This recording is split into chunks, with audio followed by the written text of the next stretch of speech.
Hey guys, if you're enjoying the content that I'm making, please click that subscribe button. Also remember to click that bell button and make sure to tick that box to send all notifications so you don't miss out on any videos. With that in mind, let's get on with the video.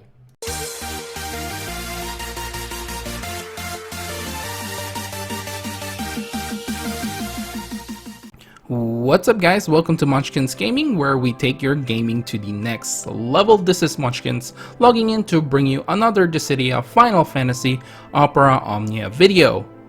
And welcome to my video guide on the Ultimate Leviathan Chaos fight. Now before we do begin, I would just like to gently remind you guys, if you haven't already, to please subscribe to my channel and leave a like on this video if you do enjoy the content that I make. Now, I do have a goal of reaching a 1,000 subscribers by the end of the year, and I'm actually pretty close to making that goal. So every little subscriber, new subscriber, is going to help me reach that goal. So without further ado, let's start this video. Now, as always, we will start this off with weaknesses, resistances, and the elements that the boss can absorb. And this time around, it is of course the Leviathan. Now the Leviathan is weak to the thunder element and has a double resistance to the ice element and will absorb any water element attacks. As for its abilities, it has Tsunami, which is a recast ability. It increases its Brave and does a group magic Brave attack. This also applies Whirlpool to the field, which grants Leviathan the Brave regen. And then it also grants Leviathan scales to itself, and it inflicts sap as well. This changes all the resistances of Leviathan except the thunder to tough. I guess it will just be able to take the thunder element until the Leviathan's next turn.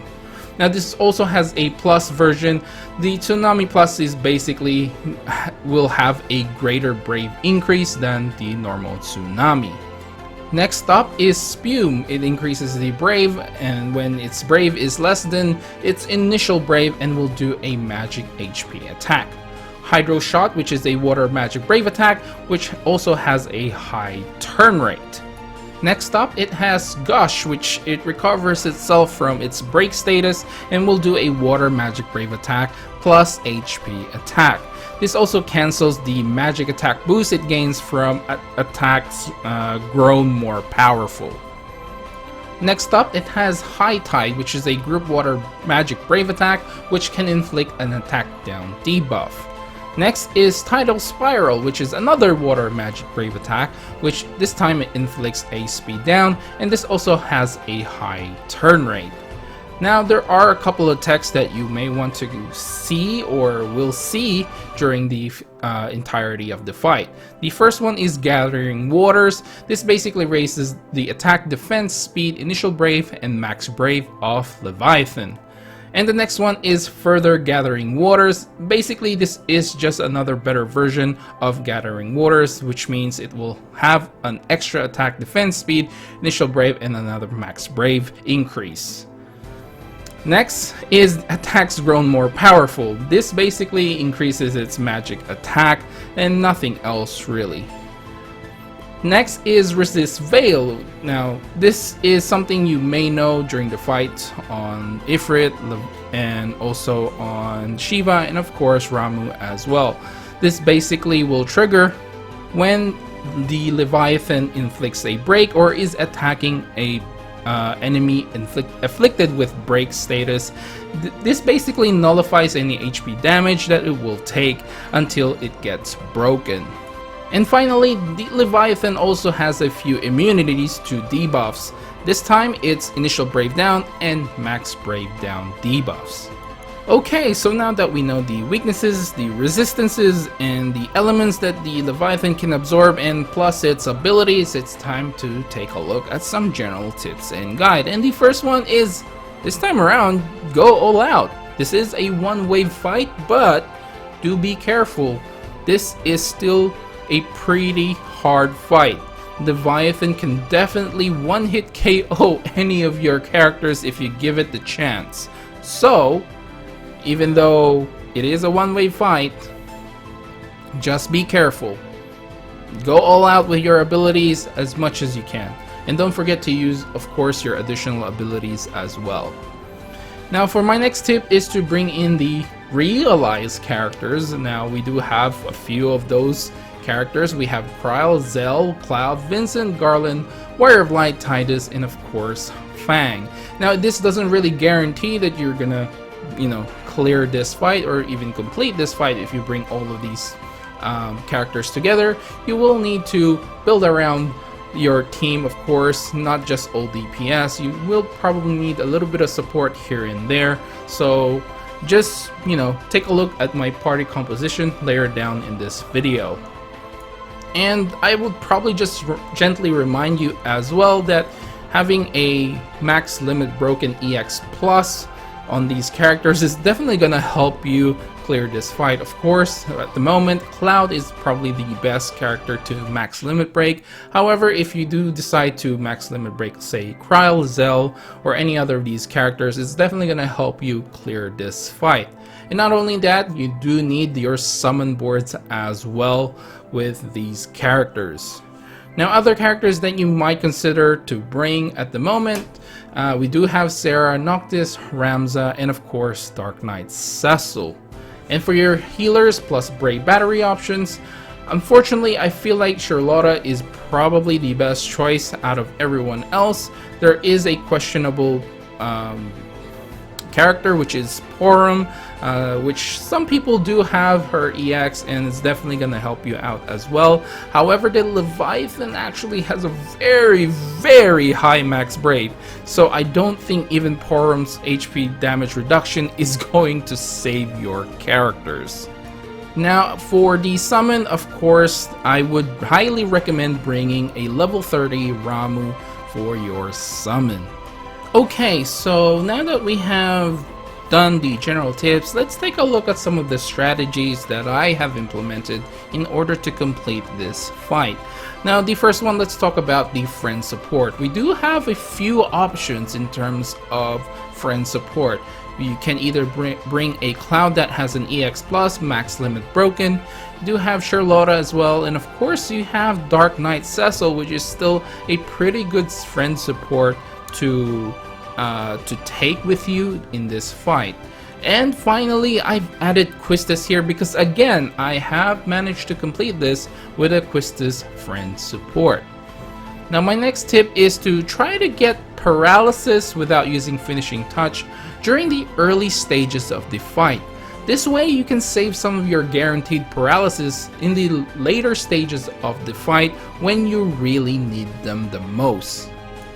Now my next tip is to actually save Cloud's EX attack in the later stages of the fight. So you can break Leviathan post his Tsunami Plus. This way you can break pretty easily Leviathan, because without it, it's really hard to break. Other options that you may need to use is actually using Charlotta's EX ability, therefore reducing the high Brave that Leviathan has. However, even with this, you will need another DPS to initiate that break. So whether you have Cloud after Charlotta in that turn order, or maybe even Garland, or maybe even Fang, whoever that DPS is needs to do quite a lot of damage in terms of Brave shaving to initiate a break on Leviathan as well. So my next tip is to actually apply poison, sap, or any frame debuff that acts like poison or sap. This can help negate Leviathan's Brave regen throughout the fight, and therefore it will be easy to re-break Leviathan as well. Not to mention, this will probably help you later down the track as well in Brave shaving. Now my final tip, or I guess, luck is again a factor in this one.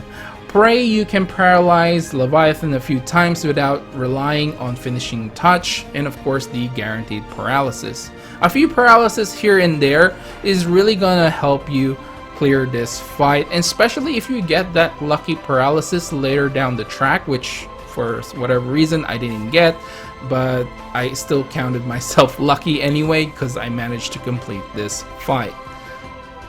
Okay, so now that we are done with the strategies and the general tips, it's time to take a look at some possible party compositions. And the first one is what you guys are seeing here, which is a party composition made up of Sarah, Cloud, Charlotta, with Aquistus support, and of course Ramuh for the summon. Now the idea here really is to apply those debuffs, the poison, the sap. Obviously Sarah has both poison and her EX abilities, frame debuff has that sap ability as well, and Charlotta can do it with her HP attack. And of course Cloud here, the paralysis is key, and a little bit of delay tactic as well to go along with it. I did use my summon midway through the fight. I feel like you can just use your summon when you're really in trouble, and therefore you can get away from that trouble and again re-inflict those paralysis again and again as much as you can. Now the next party composition that I have here is the Warrior of Light, Cloud, and Sarah with a Cloud support and Ramuh summon. Now ideally it's kind of the same thing. I guess this is a little bit safer because you do have Warrior of Light shield. However, the shield cannot protect you from the HP attack after the tsunami. So ideally, if you can save those paralysis during those tsunami pluses, that would be really helpful, and hopefully your Cloud is next in turn after those tsunami pluses. Now the next team I have here is Warrior of Light, Cloud, and Charlotta with a Charlotta support, and again with Ramuh for the summon. Now again, paralysis is key. Sarah is replaced by Charlotta for probably more DPS orientated composition, and having double Charlotta is definitely going to help you out in dishing out those massive damage, especially of course when your Charlotta already has the EX frame buff, and then you can summon the other Charlotta of course, and therefore just that Charlotta will be doing a lot of damage as well. I do highly recommend switching out Warrior of Light, seeing as the Warrior of Light just pretty much serves as a Brave Battery, and the other Charlotta can do that as well. Now the final team I have here is something I just thought of. I actually cannot use this team seeing as I don't have Garland's EX. However, I feel like having both Garland and Cloud can actually save you in this fight, especially when I mentioned earlier you either save Garland's EX attack or Cloud's EX attack post those Tsunami Plus. Of course, try not to get broken because that's just gonna make your work a lot harder. So again, Charlotta can use her EX, and if Garland or Cloud is next in line on those turns, you can break Leviathan and therefore avoid getting a huge HP attack on your face. And I have tried it out. My own Cloud himself managed to break Leviathan even with the high Brave without the help of Charlotta's EX ability. The only thing that I can confirm is of course Garland's EX ability, whether it is enough of a damage to break Leviathan post Tsunami Plus. Okay, so we're finally at the end of this video, and of course I will give you guys my final thoughts on this fight. Honestly speaking, I feel like this Chaos fight is really doable. Now, there are only a very few characters that I have recommended, but this is mainly because these are the characters that have been realized already, or have realized weapons, or EX plus, whatever you want to call it.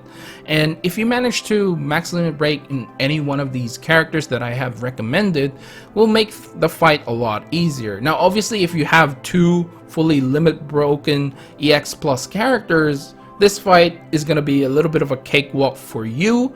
However, if you don't have that, it can still be challenging even though it is a one-wave fight. The main thing here is making sure you don't get hit by that HP attack.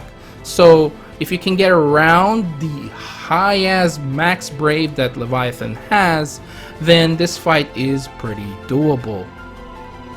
And like I mentioned, there are a few ways for you to get around that HP attack, whether it's paralysis, saving up your EX attack, whatever you want to do. As long as you can get around that HP attack, then you should be fine. And I think I will end the video right here, guys. Please remember to click like and subscribe on my channel if you haven't already. I am trying to reach that 1,000 subscriber goal by the end of the year, so every single new subscriber really helps me out.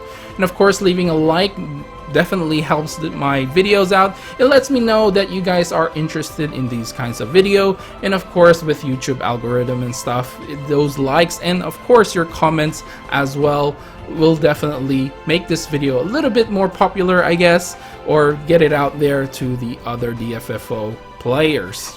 Now leave a comment down below which team you used as well, because I like to know what kind of teams that people use in these chaos fights. It's sometimes really interesting to find different kinds of team compositions, you know, that I never would have thought of. So there you go, and make sure to follow me on my social media. I am on Facebook and on Twitter at Monchkinz Gaming. This is Monchkinz logging off, and I'll see you guys in the next level.